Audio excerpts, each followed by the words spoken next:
Sometimes when you grow up and get old like me, you start to possibly know a little bit too much about singing and know a little bit too much about the voice. And whereas just to hear heartfelt singing and great singing, I mean, I think that, you know, what Karen's done with the choir is fantastic. And just to hear you in your element, just making music, you know, the youth of music in New Zealand is alive and well, obviously by seeing, you know, such a great standard. You can tell it's an international sound. You can tell the reaction from the audience. So I think it was a fantastic way, you know, to pay tribute to a choir who has consistently been world class.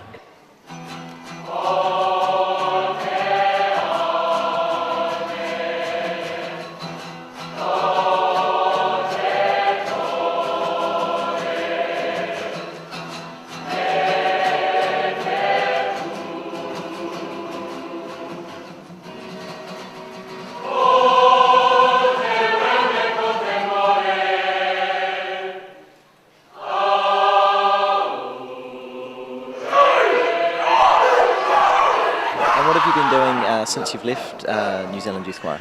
I went straight to America after that and studied in Kansas, and then went to Britain, came here, so to speak, and then spent 4 years working at Glyndebourne as a chorus master, which I think youth choir training helped me with, and then been freelancing ever since.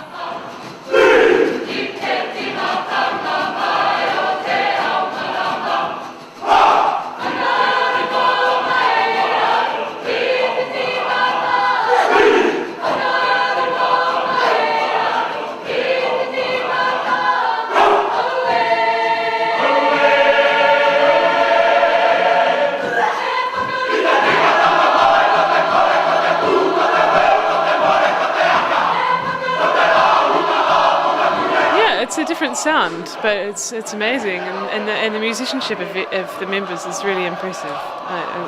It was generally just really impressive, and the whole energy was fantastic.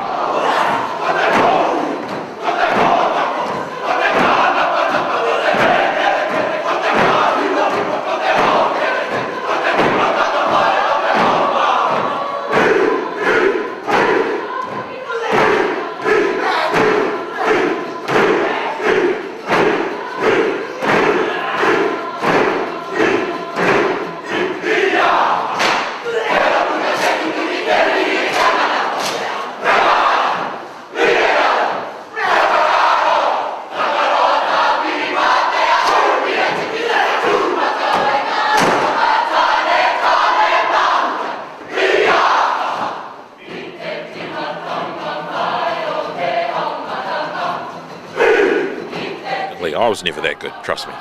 You know, just to hear the way everyone works together, it's such a lovely kind of a team feeling among the sound. Obviously worked hard and put in the hours back home so that you can really enjoy yourselves when you're over here. And yeah, there's so much to be proud of, you know, regardless of kind of competitions or reviews or anything. It's what the artists themselves feel.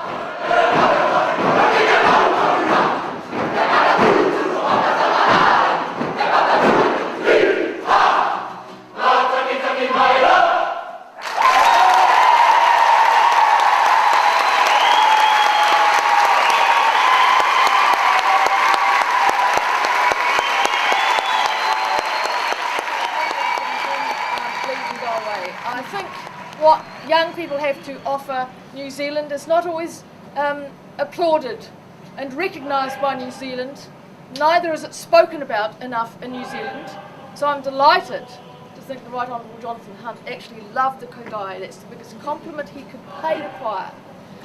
Because of course we all know the the kapahaka items have their own unique attraction in a way, and their unique communication. I'm especially delighted that both Madeline Perard and Jonathan Malu have given their services for this evening's performance so willingly, and it's a great thrill for us to see what it would be like when we make it, or something. But in the meantime, my philosophy is to introduce to the young singers in New Zealand as wide a variety of repertoire as I can. Hence we end up singing Russian and Hungarian and all of those things. And I think they think, what on earth is she doing? And we go to these weird places. This tour is less weird. Other tours have been to St. Petersburg and Slovenia and Slovakia and other such places. But I always remember the words very, very strongly of my predecessor, who was Professor Peter Godfrey, still happily conducting his little church choir in Waikanae. And he said, Karen, what New Zealand music are you doing? Oh, and by the way, when you're taking them away on tour, they must get to hear other music and engage with other cultures. And I suppose that's what I've tried to do. So